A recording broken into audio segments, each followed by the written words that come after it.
Hello, good morning, my dear students. Today we will continue the electronic spectra of transition metal complexes. जैसा कि पहले वाली classes में हम देख चुके थे कि किस प्रकार से कितने प्रकार के ट्रांजिशन होते हैं, कितने प्रकार के संक्रमण होते हैं इलेक्ट्रॉनिक स्पेक्ट्रा के अंदर। इलेक्ट्रॉनिक ट्रांजिशन स्पेक्ट्रा हम देख सकते थे पहले भी। तो उसी क्लास को आगे कंटिन्यू करते हैं। पहले हमने बात की थी सिलेक्शन रूल के बारे में, चयन नियम के बारे में। उसमें आपकी काफ़ी क्यूरीज आई थी कि स्पिन मल्टीप्लिसिटी क्या होती है। उस स्पिन चक्रण बहुलता बोलते हैं इसको। चक्रण बहुलता में अपन ने देखा था कि जिस प्रकार से आपके पास डी ऑर्बिटल के अंदर हम देख रहे हैं डी ऑर्बिटल में 2 इलेक्ट्रॉन अगर इस प्रकार से है तो इसकी चक्रण कितने प्रकार के इसकी स्पिनिंग हो जाएगी, वो हो जाती है प्लस हाफ यानी 1 हो जाती है। ठीक है, तो इसके लिए एक फॉर्मूला है 2s+1, इसे बोलते हैं, इस फॉर्मूले को बोलते हैं स्पिन मल्टीप्लिसिटी निकालने का फॉर्मूला है। स्पिन यानी चक्रण बहुलकता। ठीक है, तो इस प्रकार से यहाँ पे अगर इस s की वैल्यू 1 जो आती है, हम दोनों को जोड़ते हैं तो मिलता है कैपिटल S। तो कैपिटल S की वैल्यू 1 है, 1 रखते हैं तो आ जाती है 2 × 1 + 1 यानी कितना हो गया 3। तो 3 जो है आएगा ट्रिपलेट, त्रिक, क्या बोलते हैं इसको, त्रिक कहते हैं। और भी कोई अगर आपके पास क्यूरीज हो तो आप बेझक 7597303507 पर कांटेक्ट कर सकते हैं। ठीक है, चलो यहाँ तक पहले वाला कोई क्यूरी थी उसके बारे में देखा अपन ने। अब आगे देखते हैं कि आज हम बात कर रहे हैं एक ऐसे कंपाउंड्स की या ऐसे कॉम्प्लेक्सेस की, संकुलों की, जो कि खुद एक इतने कलरफुल होते हैं, कलर्ड होते हैं, लेकिन उनके डी ऑर्बिटल्स के अंदर किसी प्रकार का कोई इलेक्ट्रॉन नहीं पाया जाता है, यानी उसके अंदर डी ट्रांजिशन पॉसिबल नहीं होता है, यानी एक ही डी ऑर्बिटल के अंदर ट्रांजिशन नहीं होता है। तो इस प्रकार के कॉम्प्लेक्सेस में आपने देखा होगा पोटेशियम परमैंगनेट। ठीक है, पोटेशियम परमैंगनेट यानी KMnO4 के बारे में आपने देखा होगा कि KMnO4 के अंदर अगर हम उसकी बात करें तो ऑक्सीजन स्टेट क्या होती है, Mn के अंदर +7 ऑक्सीडेशन स्टेट होती है, ऑक्सीकरण अवस्था होती है। तो ऐसे उच्च ऑक्सीकरण अवस्था होने के कारण यहाँ पर डी ऑर्बिटल के अंदर इलेक्ट्रॉन क्या हो जाएंगे, 0 हो जाते हैं। ओके माय डियर स्टूडेंट्स, यहाँ पे क्या हो जाएगा, D = 0 आपको मिल रहा है। तो 0 मिलने के कारण इस एम मेटल के पास, मैंगनीज के पास कोई इलेक्ट्रॉन नहीं है, there is no electrons there. फिर भी इसका कलर कैसा होता है, वायलेट और पर्पल कलर का होता है, ये बैंगनी कलर का होता है। ठीक है, आपने देखा होगा, आपने कभी भी प्रैक्टिकल किए होंगे क्लासरूम में अंदर, कभी प्रैक्टिकल क्लास में गए होंगे तो पोटेशियम परमैंगनेट का बिल्कुल आपके जो लैब के अंदर रखा रहता है और बिल्कुल वायलेट कलर का होता है, बिल्कुल ब्लैकिश वायलेट कलर का आपको देखा होगा शीशी के अंदर बढ़िया। तो इस प्रकार से जो है ये वायलेट कलर का, पर्पल कलर का है, बिना किसी डी ऑर्बिटल में इलेक्ट्रॉन होने के कारण नहीं होने के कारण भी। तो ऐसी कंडीशन में जो है हमारा KMnO4 जो है वो कलर आया कैसे, उसके बारे में बात कर रहे हैं। उसके बारे में हम एक नया टॉपिक लेके चल रहे हैं। वो टॉपिक का नाम है आवेश स्थानांतरण स्पेक्ट्रा। आवेश स्थानांतरण स्पेक्ट्रा, चार्ज ट्रांसफर स्पेक्ट्रा, इसको शॉर्ट में बोलते हैं CTS। इसको हम रेडॉक्स स्पेक्ट्रा बोल सकते हैं, रेडॉक्स स्पेक्ट्रा। रेडॉक्स रिएक्शन समझते हो, इसमें ऑक्सीडेशन रिडक्शन दोनों होते हैं, कंप्लीट ऑक्सीडेशन रिडक्शन दोनों एक साथ को कहा जाता है, तो उसे बोलते हैं हम रेडॉक्स रिएक्शन। ठीक है, और ऑक्सीकरण और अपचयन दोनों साथ साथ एक ही रिएक्शन का होता है। तो इस प्रकार की पूरी कंप्लीट रिएक्शन क्या बोलते हैं, रेडॉक्स रिएक्शन बोलते हैं। और यहाँ से जो स्पेक्ट्रा मिल रहा है वो मिल रहा है रेडॉक्स स्पेक्ट्रा, यानी एक का ऑक्सीकरण होगा और दूसरे का अपचयन होगा। इसलिए इस प्रकार के स्पेक्ट्रा को रेडॉक्स स्पेक्ट्रा बोलते हैं, क्योंकि इसके अंदर चार्ज का, आवेश का स्थानांतरण हो रहा है। ओके माय डियर स्टूडेंट्स, तो आवेश स्थानांतरण, चार्ज ट्रांसफर स्पेक्ट्रा के बारे में थोड़ी सी बात करें कि जितने भी प्रकार के इस प्रकार के जो कॉम्प्लेक्स होते हैं, संकुल होते हैं, जैसे कि ये KMnO4 हो गया आपका, K2CR2O7 हो गया, इस प्रकार से आपको मिलते हैं, और CR2 और CrO4 माइनस हो गया। इस प्रकार से जो हमारे कॉम्प्लेक्सेस होते हैं वो बिना किसी यहाँ पे इलेक्ट्रॉन के पाए जाने के बाद भी यहाँ पे क्या होता है, ये सब क्या होते हैं, कलर्ड कंपाउंड होते हैं, कलर्ड कॉम्प्लेक्स होते हैं। ठीक है, तो इस प्रकार के स्पेक्ट्रा के लिए हम जो है एक नई टर्म पढ़ते हैं, वो पढ़ते हैं क्या, इस प्रकार के स्पेक्ट्रा 4 टर्म स्पेक्ट्रा के टर्म में आते हैं। ठीक है, तो इसके बारे में थोड़ा सा देखते हैं। ये हमारा एग्जाम्पल है कि क्यों हम पढ़ना चाह रहे हैं, ऐसे पढ़ना चाह रहे हैं कुछ ऐसे कॉम्प्लेक्सेस में कि इलेक्ट्रॉन नहीं पाए जाते भी वो कलर शो कर रहे हैं, क्यों कर रहे हैं उसके बारे में बात कर रहे हैं। चार्ज ट्रांसफर स्पेक्ट्रा में आवेश स्थानांतरण स्पेक्ट्रा, इसका मतलब आवेश का स्थानांतरण कहीं ना कहीं से हुआ है, उसके बारे में देखते हैं हम कि इस प्रकार के ऐसे प्रकार के संकुल या ऐसे प्रकार के अणु या मोलिक्यूल्स कॉम्प्लेक्सेस, ठीक है ना, जो कि उसके अंदर ही एक दूसरे में इलेक्ट्रॉनों का ट्रांसफर होता है, एक दूसरे में इलेक्ट्रॉन का ट्रांसफर आपको देखने को मिलता है, और वो इलेक्ट्रॉन का ट्रांसफर होने के कारण वो ट्रांजिशन हमें देखने को मिलता है। और इलेक्ट्रॉन ट्रांसफर होने के कारण क्या हो जाएगा कि वो यूवी में या आपके अल्ट्रावायलेट रीजन के अंदर आपके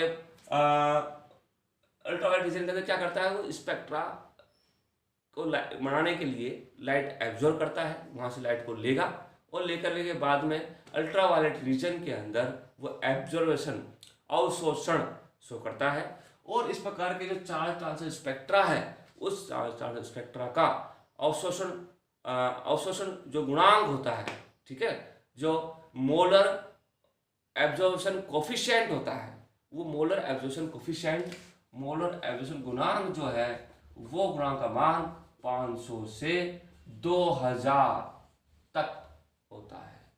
ठीक है, लेकिन हम केवल इस CTC के बारे में बात ना करके हम बात करते हैं, अगर DD और ट्रांजिशन बात करें तो इसकी वैल्यू, Emax की वैल्यू जो है लगभग 100 के आसपास ही आती है, यानी इसका अवशोषण गुणांक का मान 500 से 2000 के बीच मिला, लेकिन हमारा DD का जो है वो 100 तक ही मिलता है, बहुत ही कम मान होता है। ऐसी अवस्था में जो हमारा चार्ज ट्रांसफर स्पेक्ट्रा है, जो चार्ज ट्रांसफर इसमें पाया जाता है, वो सारे के सारे बहुत ही अच्छे कलर के होंगे, बहुत ही कलरफुल होंगे। और इस कलरफुल कॉम्प्लेक्सेस का कारण क्या है, चार्ज ट्रांसफर स्पेक्ट्रा है। और उन चार्ज ट्रांसफर स्पेक्ट्रा उसमें होता है जिसमें कि या तो d ऑर्बिटल खाली हो, खाली का मतलब अबंधी इलेक्ट्रॉन, अबंधी कक्षक उसमें उपस्थित हो, या फिर प्रतिबंधी कक्षक खाली उपस्थित हो, तो उसके अंदर वैकेंट इस प्रकार के ये एंटी बॉन्डिंग या बॉन्डिंग जो मॉलिक्यूल्स प्रेजेंट होते हैं, तो उस प्रकार के उसका ट्रांजिशन जो है वो आपका होता है बाहर से। कैसे होता है, एक ही कॉम्प्लेक्स के अंदर कैसे होगा, देखिए, यदि हमारे पास इस प्रकार का देखने को मिला, तो यहाँ पे इसी एग्जाम्पल को लेके चलते हैं हम। तो यहाँ मिलता है अपन MnO4 माइनस है, अगर हम इसमें ऑक्सीजन हटाते हैं तो मिलता है क्या, 7। तो यहाँ पे जो ट्रांसफर हुआ है वो किससे हुआ है, O2 माइनस से। तो यहाँ से जो है अपन को इलेक्ट्रॉन जो है वो हमको ट्रांसफर के रूप में मिलता है। देखिए, हमने यहाँ पे देखा कि जो इलेक्ट्रॉन किस प्रकार से जो है यहाँ से इसके अंदर जो है ट्रांसफर शो कर रहा है, या ट्रांसफर हमारा दिखा रहा है। तो इस प्रकार के जो ट्रांसफर दिखाते हैं तो उनमें हमें जो है देखने को मिलता है कि लिगेंड से मेटल की तरफ इलेक्ट्रॉन ट्रांसफर हो रहा है, लिगेंड से मेटल की तरफ इलेक्ट्रॉन का ट्रांसफर हो रहा है, यानी खाली मेटल या धातु होने के कारण भी लिगेंड जो है अपने इलेक्ट्रॉन्स मेटल की तरफ ट्रांसफर कर रहा है। ठीक है, और मेटल की तरफ, मेटल के खाली अबंधी या फिर आप उनके जो प्रतिबंधी जो कक्षक हैं उनमें अपने जो इलेक्ट्रॉन्स का कंप्लीटली पाए जाते हैं, p ऑर्बिटल से हो सकता है, या पाई कक्षक से हो सकता है, या फिर इनके जो पाई स्टार कक्षक होते हैं उनसे इसके अंदर ट्रांसफर हो सकता है। वो कंडीशंस होगी लिगेंड कौन सा है। ठीक है, इसके बारे में बात कर लिया अपन ने कि लिगेंड टू मेटल या फिर मेटल टू लिगेंड, दो प्रकार के अपन देखेंगे इसको। पहले थोड़ा सा और इसको समझने की कोशिश करेंगे चार्ज ट्रांसफर स्पेक्ट्रा क्या होता है। ठीक है। ऐसे कॉम्प्लेक्सेस, ऐसे संकुल, ऐसे अणु जिनमें कि अंदर ही एक दूसरे में इलेक्ट्रॉन का ट्रांसफर होता है, इलेक्ट्रॉन यानी चार्ज का ट्रांसफर होता है, और जिसके कारण उनका अवशोषण गुणांक जो है वो बहुत ही ज़्यादा हाई लेवल का हो जाता है, और इसलिए उनका कलर, उनका रंग बहुत ही ब्राइट होता है, इस प्रकार से वायलेट और पर्पल कलर का होता है। और ये यूवी रीजन के अंदर, ठीक है ना, परावैंगनी जो आपका क्षेत्र है, उस परावैंगनी क्षेत्र के अंदर ये जो चार ट्रांसमिट स्पेक्ट्रा है अपना एब्जॉर्प्शन शो करता है, ठीक है, आया समझ में। और इस एब्जॉर्प्शन शो करने का कारण क्या है कि कहीं ना कहीं से लिगेंड से मेटल की ओर इलेक्ट्रॉन का ट्रांसफर हुआ है, खाली होते हुए, ठीक है। तो इस प्रकार के जो स्पेक्ट्रा हमें मिलते हैं, इस तरीके से जो स्पेक्ट्रा हमें मिल रहे हैं, उस ट्रांजिशन के द्वारा, उस संक्रमण के द्वारा जो स्पेक्ट्रा डेवलप होते हैं, उस स्पेक्ट्रा या बैंड को हम बोलते हैं आवेश स्थानांतरण स्पेक्ट्रा। ओके, देखिए आगे चलते हैं। किस प्रकार के आपको प्रॉब्लम हो तो क्वेश्चन मैंने मोबाइल नंबर लिखा दिया है 7597303507 पर आप पूछ सकते हो किस प्रकार की प्रॉब्लम अगर आपको मिलती है, ठीक है। आगे चले तो ये चीज समझ में आ गई कि चार्ज ट्रांसफर कहाँ से कहाँ हो रहा है, ligand to metal, metal to ligand हो रहा है, और इसके ऊपर लिगेंड का क्या प्रभाव पड़ता है उसके बारे में अपन बात करें, ठीक है ना। तो अभी देख लेते हैं कि जिस प्रकार से हमारा एक एग्जाम्पल अगर मैं लेता हूँ, एग्जाम्पल अगर हमारा पास है कोबाल्ट NH3 का है और यहाँ पे X है, ठीक है। इस प्रकार से अपन कॉम्प्लेक्स ले रहे हैं कि वो जो है 6 आपका अगर मिल रहा है, ये 6 है, सॉरी यहाँ पे 5 आ जाएगा, 5, और यहाँ पे जो आएगा आपका 2+, इस प्रकार से, ठीक है। तो यहाँ पे जो है कोबाल्ट NH3 X है, X is equal to halogens, यानी आपके I- Br- Cl- और F- की ये क्या होते हैं, ये सारे हैलोजेंस हैं। इस हैलोजेंस के अंदर यदि मैं X की जगह I रखूँ, X की जगह Br रखूँ, इसकी ये रखूँ, तो उससे इसके चार्ज ट्रांसफर पर, इसके कलर पर, इसके रंग पर क्या प्रभाव पड़ेगा उसके बारे में देख रहे हैं। हमें पता चल गया कि इलेक्ट्रॉन का ट्रांसफर या तो लिगेंड टू मेटल हो रहा है या मेटल टू लिगेंड, ठीक है। तो कैसे, तो यहाँ पे अपन देख रहे हैं, पहले बात कर रहे हैं अपन क्या, लिगेंड टू मेटल, लिगेंड से मेटल की ओर इलेक्ट्रॉन का ट्रांसफर। अब लिगेंड कौन से होंगे, वो क्या प्रभाव डालेंगे कॉम्प्लेक्स के रंग के ऊपर, उसके स्पेक्ट्रा के ऊपर, उसके बारे में हम बात करते हैं, ओके। तो यहाँ पे जो है X equal to I- Br- Cl- और F- के बारे में देख रहे हैं, ठीक है। तो यहाँ पे जो हमें I- को लिए अगर लिखता हूँ तो I- का पोलराइजेशन, उसका ध्रुवण, ठीक है ना। तो ध्रुवण किसका ज्यादा होता है, I का ज्यादा होगा, साइज बड़ी है। Br- का फिर ज्यादा होगा थोड़ा सा इसकी तुलना में, Cl, और ये F- का ध्रुवण ज्यादा। और यहाँ पे जो है कोबाल्ट जो है +3 ऑक्सीडेटिव स्टेट में है। तो हम जानते हैं कोई भी चार्ज स्पीशीज है जिसमें जो भी ऑक्सीजन अवस्था अधिक है, तो वो अपने ऐसे लिगेंड के साथ से इलेक्ट्रॉन खींचेगा जिसके ऊपर ही चार्ज ज़्यादा है या फिर उसकी साइज बड़ी है, ठीक है ना। आपने फोसन्स नियम देखा होगा, फोसन्स नियम में यही चीज़ होती है कि इस प्रकार से अगर हम S की जगह I रखता हूँ, X की जगह Br रखता हूँ, X की जगह Cl- रखता हूँ, तो इनकी जो कलर का या फिर इनकी जो एब्जॉर्प्शन जो है या फिर इनका Emax जो की वैल्यू जो है, Emax की वैल्यू का क्रम या फिर इसकी लैम्बडा का क्रम या फिर इसका कलर ब्राइटनेस का क्रम अगर देखें तो ब्राइटनेस क्रम ये होता है, ठीक है ना। तो इसका ब्राइटनेस का क्रम अगर देखें तो ये होता है, क्योंकि ऐसे जगह अगर हमने I- रख दिया है तो इसका पोलराइजेशन ज़्यादा होगा, इसके साथ इसका आकर्षण इसकी तरफ ज़्यादा होता है। ज़्यादा होने के कारण क्या हो जाएगा, बॉन्ड ज़्यादा कोवलेंट हो जाएगा, और इस प्रकार से जो है उनके बीच की एनर्जी गैप, उनके बीच का एनर्जी गैप ट्रांजिशन के लिए चाहिए होता है वो कम हो जाएगा। कम होने के कारण वो हमारा जो है कलर ज़्यादा शो करेगा, उसको एनर्जी कम देनी पड़ेगी ट्रांजिशन के लिए।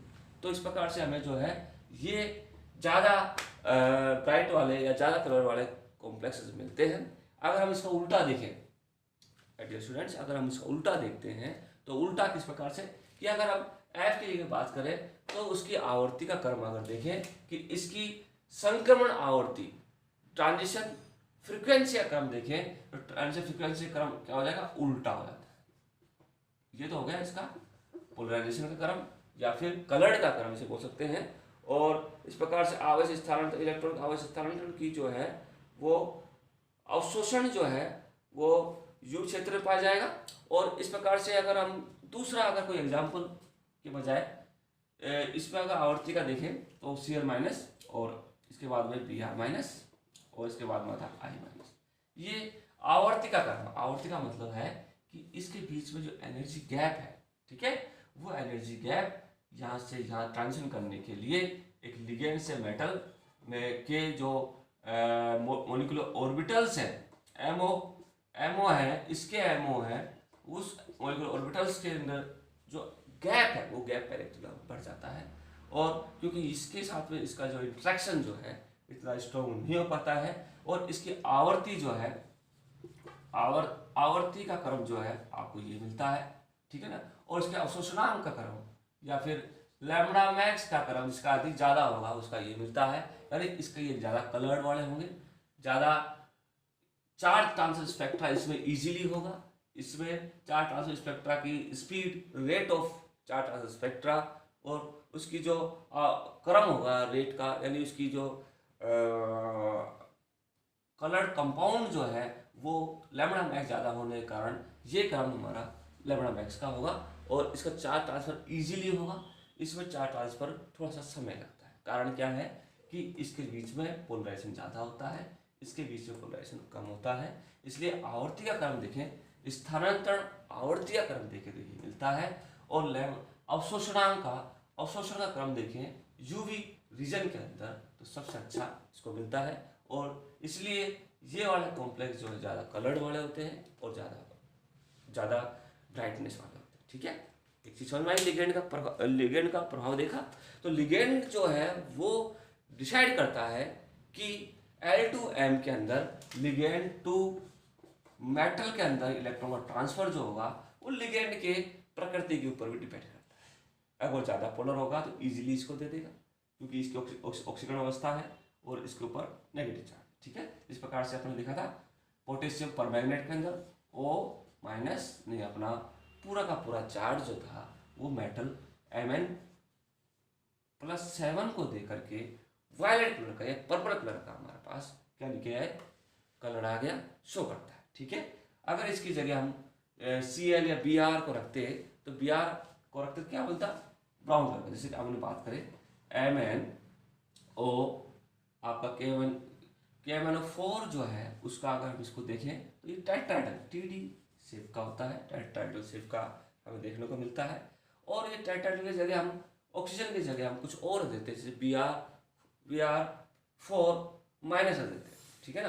तो ऐसी कंडीशन में वो ब्राउनिश कलर का हो जाता है, पर्पल कलर का नहीं होता, क्योंकि Br का के इलेक्ट्रॉन जो है वो मेटल की ट्रांसफर कम हो पा रहे हैं, ठीक है। आगे चले तो माय डियर स्टूडेंट्स, यहाँ पे जो है हम बड़े अच्छे से चार ट्रांसफर फैक्टर का एग्जाम्पल लेके चल रहे हैं और उसके बारे में बता रहे हैं, ठीक है।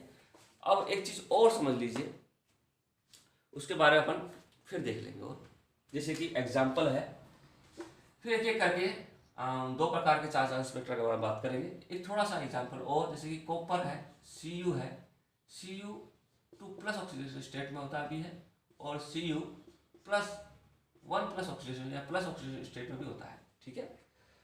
ये चीज़ अपन पहले भी देख चुके थे और एक बार और इसको थोड़ा सा और ब्रीफली देख लेते हैं। तो ये +2 और ये +1 ऑक्सीडेशन स्टेट में होता है। मान लीजिए कि Cu प्लस के अंदर +1 के अंदर आपका क्या हो रहा है, ट्रांसफर हो रहा है, यानी इसका क्या हो रहा है, इस समय अपचयन हो रहा है, यानी एक इलेक्ट्रॉन कहीं ना कहीं से इसको मिला है और मिल करके क्या हो गया है, उसका अपचयन होता है। यानी धातुओं का अपचयन चार्ज ट्रांसफर के द्वारा भी होता है। ओके माय डियर स्टूडेंट्स, कि धातुओं का अपचयन चार्ज ट्रांसफर के द्वारा भी होता है। और यह अपचयन किस प्रकार से होगा, जैसे कि मान लीजिए CuCl4 हमारे पास है और हम इसके ऊपर ऑक्सीकरण अवस्था अगर देखते हैं, CuCl4 एग्जाम्पल लेके चल रहा हूँ मैं, तो CuCl4 का एग्जाम्पल हम अगर लेके चलते हैं तो हमें ये बड़े अच्छे से समझ में आ जाता है कि जो ऑक्सीकरण अवस्था अगर हम इसके ऊपर देखना चाहें CuCl4 और CuI4 2 और होता है हमारे पास पहले देख लीजिए Br4 2 और इसके बाद में हमारे पास CuF4 2 ठीक है। अब यहाँ से देखिए कि CuCl4 2 जो है वो जो है आपका कलर्ड कंपाउंड तो है, आपका ब्लू कलर का आपको मिलेगा, लेकिन जैसे ही हम CuI4 की बात करते हैं, इसको Cl को I से रिप्लेस करते हैं तो क्या होता है, इसका ऑक्सीकरण हो जाता है। किसमें हो जाता है ऑक्सीकरण, CuI हमने देखा कि I- CuI और प्लस I2 के अंदर यहाँ पर इसको केवल 0 और इसका +1 ऑक्सीकरण, ठीक है। तो ये CuI के अंदर इसका ऑक्सीकरण हो जाता है। कारण क्या है, कारण यह है कि जिस प्रकार से इस धातु का अपचयन हमको देखने को मिला।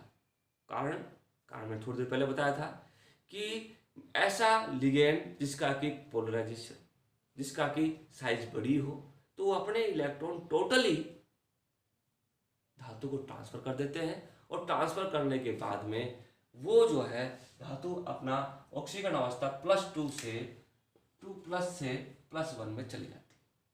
इसे बोलते हैं धातु का अपचयन। तो आवेश स्थानांतरण के द्वारा धातुओं का अपचयन भी होता है, ठीक है, ओके। चलिए, तो इस प्रकार से जो है हमें धातु का अपचयन और लिगेंड का प्रभाव और लिगेंड से मेटल की ओर इलेक्ट्रॉन का जाना हमने देख लिया है। अगली क्लास में हम देखेंगे कि कितने प्रकार के चार्ज ट्रांसफर स्पेक्ट्रा, आवेश स्थानांतरण स्पेक्ट्रा होते हैं। Okay, thank you my dear students. Okay.